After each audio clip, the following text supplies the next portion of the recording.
C'est une des femmes les plus badass de la Révolution française.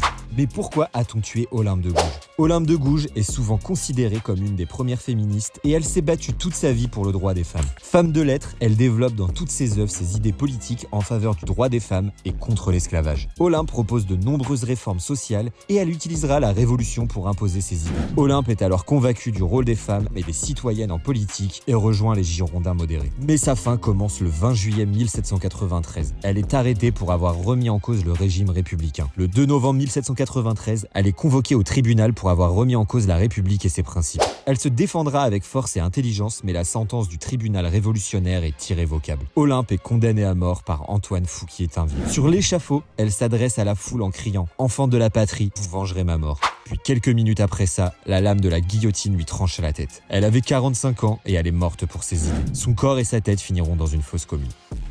C'est une des femmes les plus badass de la Révolution.